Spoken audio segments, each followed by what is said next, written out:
নমস্কার বন্ধুরা, আজকে আবার নতুন একটা ব্লগ নিয়ে চলে এসেছি।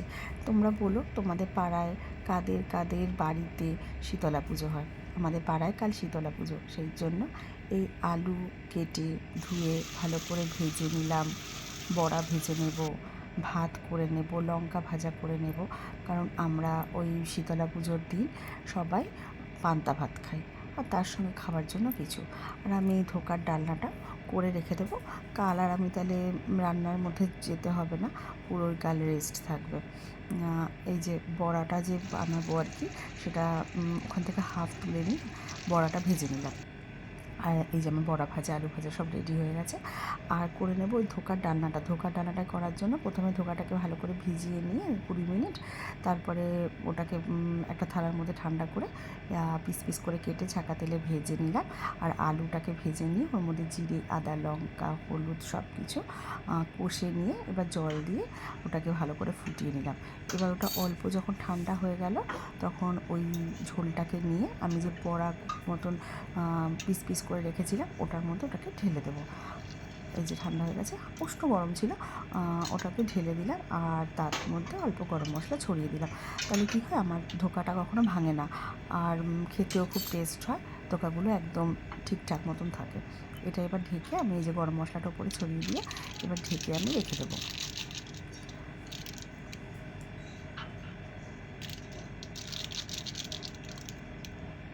রেডি হয়ে গেল আমার ধোকার ডালনা। এই যে ভাতের হাঁড়িতে ভাত করা হয়ে গেছে, তাতে জল ঢেলে দিলাম। আর বাকি যা কিছু করেছিলাম, লঙ্কা ভাজা, আলু ভাজা, বড়া ভাজা, সমস্ত কিছু সুন্দর করে ঝুড়ি দিয়ে ঢেকে রেখে দিলাম। এই সকাল হয়ে গেছে, ঘুম থেকে উঠে স্নান টান করে ঘর দুয়ার পরিষ্কার করে নিয়ে ঠাকুরের মণ্ডপে যাচ্ছি। এই হচ্ছে আমাদের পাড়ার শীতলা পুজো। আমাদের বাড়ির একদম কাছে এই শীতলা পুজো হয়। সবাই খুব সুন্দর করে, মায়ের মূর্তিটা তো দেখার মতন ছিল, আর খুব সুন্দর করে প্রত্যেকে মিলে ঠাকুরের পুজোর জোগাড় করেছিল।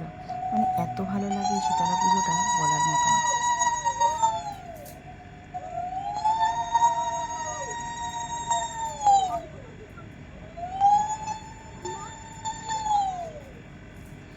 আমি মণ্ডপ থেকে বাড়ি আসলাম, এসে এবার ঘরের যে ছোটোখাটো কাজ থাকে সমস্ত কিছু করে নিয়ে এইবার এই যে আমাদের কালকে রান্না করা সমস্ত খাওয়ার, পান্তা ভাত, শসা, কাঁচা লঙ্কা, গন্ধরাজ লেবু, বড়া ভাজা, শুকনো লঙ্কা ভাজা, আলু ভাজা সব কিছু দিয়ে আমরা দুপুরে খেয়ে নিলাম। এবার অল্প ঘুম থেকে উঠে একটু ছাদে আসলাম, কাজ তো আজ সেরকম কিছু একটা ছিল না। ছাদে এসে একটু দোলনা চড়তে চড়তে দেখলাম প্রচণ্ড হাওয়া ছিল সেদিন, ছাদে কি ভালো লাগছিলো। এই যে দেখো জামা কাপড়গুলো কেমন উঠছে, যেগুলো সব মেলা ছিল, ছাদের পরিবেশটা সেদিন ভীষণ ভালো লাগছিলো। আমাদের ছাদ দিকে না চতুর্দিকটা দেখতে এরকম সুন্দর লাগে, আর সূর্যটা ডুবছে পশ্চিম দিক থেকে, কি ভালো যে লাগছে। দেখো তোমাদেরও মনে হবে মানে যেন পাখিটা উড়ে যাচ্ছে, খুব ভালো লাগছিলো সেদিন বিকেলবেলাটা।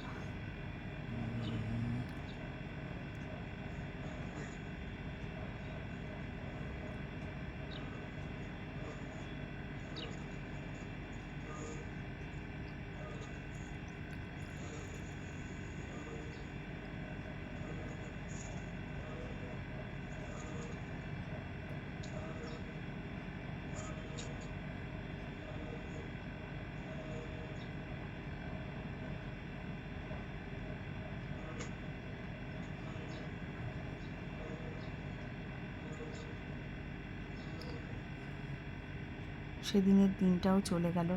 এটা তার পরের দিন, মানে আমাদের শীতলা পুজো যেদিন হলো তার পরের দিন আমরা রাস্তা থেকে আস্তে আস্তে দেখলাম যে মণ্ডপ থেকে মায়ের মূর্তিটা নিয়ে গেছে বিসর্জন দেওয়ার জন্য।